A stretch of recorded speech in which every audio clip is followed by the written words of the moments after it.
Hey guys, I'm Dr. Tobisch with Whitefish Chiropractic. In this month's video series, I'm going to be talking about one of my favorite topics, which is how we use targeted loading strategies to help heal and repair tendons. In last month's video series, I talked about Shockwave's role in doing the same thing, and these two things literally go hand in hand. If you watched last month's videos, you'll know that Shockwave does some pretty amazing things when it comes to repairing and healing tissue. It can drastically reduce our pain and basically stimulate the body to send all of the building blocks for repair that we need to the right area.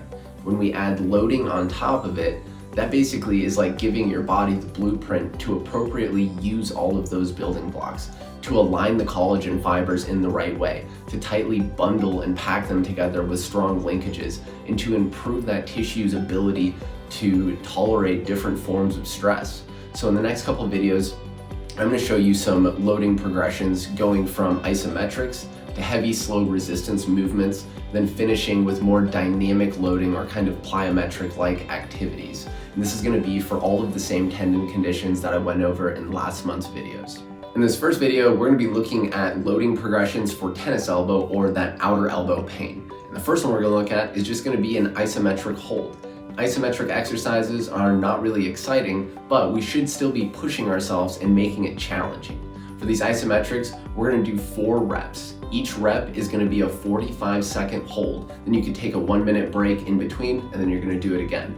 The way that you know that you're using the appropriate weight is that by the end of the last rep, you should feel like you couldn't finish another one. So with this one, I'm just going to grab onto this little kettlebell. And like I said, you're just gonna basically hang out in one position, loading this outer elbow tendon. So we're gonna have the wrist in just slight extension. You can have your forearm rest on something, and then you're gonna hold this position for 45 seconds. So this is a good position to load that outer elbow tendon. You could also do it this way. So you may do just 4 sets of regular this way, or you could do 2 sets this way and 2 sets this way. But by the end of it, you should feel like you couldn't do another rep. The next exercise we're going to look at for tennis elbow is going to be a heavy, slow resistance movement. So we're only really going to be doing these exercises 2, maybe 3 times a week. This is great exercise to do the day after Shockwave. When we're doing these exercises, we're going to shoot for about 3 sets of 10 to 12 reps. And by the end of those, you should feel pretty significantly fatigued. You should feel like you could not get through a 4th set. So for this exercise, we're just going to be basically moving the wrist through a full range of motion, slow and controlled. So you're going to start here with the kettlebell or a weight. Over the course of 3 to 4 seconds, we're going to go all the way up.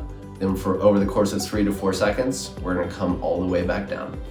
So we'll grab onto this little kettlebell. Like I said, we'll start with the wrist flexed, and then slow and controlled 3 to 4 seconds all the way up, squeeze at the top, then 3 to 4 seconds, nice and slow, all the way back to the bottom. Like I said, we're gonna shoot for 3 sets of 10 to 12 reps. Last exercise we're gonna look at to dynamically load the extensor tendon for tennis elbow is going to be rapid wrist extension. So you can do it in a couple different ways. You can do this basically as an extension of a kettlebell swing. So we could be here, swinging the bell, then rapidly extending the wrist. Or you could just kind of swing your arm basically. So you could let the bell pull you down, extend the wrist, extend the wrist, extend the wrist. On this exercise, we're gonna shoot for 3 or 4 sets of 10 to 15 reps.